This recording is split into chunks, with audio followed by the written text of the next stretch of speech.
నమస్తే, నా పేరు వచ్చేసి విజయ్ కుమార్. అపెండిక్స్ అయిన తర్వాత ఒక 4-5 డేస్ ఉంచుకున్న తర్వాత ఆపరేషన్ చేశారు. ఏమన్నాడు, ఇది అపెండిక్స్ కాదు, వేరే గడ్డలాగా అయింది, ఆపరేషన్ చేయలేదు ఎమర్జెన్సీగా, మీరు సంతకం పెడతంటే చేసేయండి అంటే చేసేసారు. 3-4 డేస్ తర్వాత టీవీ అని చెప్పారు. ఫస్ట్ టీవీ టాబ్లెట్ కూడా 19 డేస్ వాడిపించారు. ఈ బయాప్సీ రిపోర్ట్ వచ్చిన తర్వాత ఇది టీవీ కాదు, క్యాన్సర్ లాగా డౌట్ వస్తుందని అన్నారు. క్యాన్సర్ లాగా డౌట్ వస్తుందంటే మేము ఇమ్మీడియట్గా వెళ్ళినాం సార్.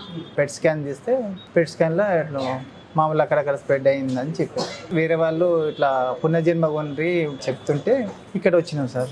వచ్చేటప్పుడు చాలా నన్ను పట్టుకునే పరిస్థితి, ఇట్లా ఒకళ్ళు హెల్ప్ లేనిది నడవలేని పరిస్థితులు ఉంటాయి. అట్లాంటి పరిస్థితి నుంచి ఇప్పుడైతే హ్యాపీ, పర్లేదు. రోజు రోజుకు ఆకలి పెరగడం, ఇప్పటి వరకు నా అంతలో నేను నడగలుగుతున్నా, బలంగా ఉన్నా. అందరికి ఇంట్లో కూడా ఫ్యామిలీ మెంబర్ కూడా ఒక నమ్మకం వచ్చింది. ఇప్పుడు ఒక 1 కిలోమీటర్ 2 కిలోమీటర్ నడిచే కెపాసిటీ కూడా ఉంది. ఒక నమ్మకం, ఒక భయం నుంచి ఒక నమ్మకం, నా నమ్మకం, అరే సేఫ్ జోన్లో ఉన్నా అనేది ఒక నమ్మకం ఏర్పడింది.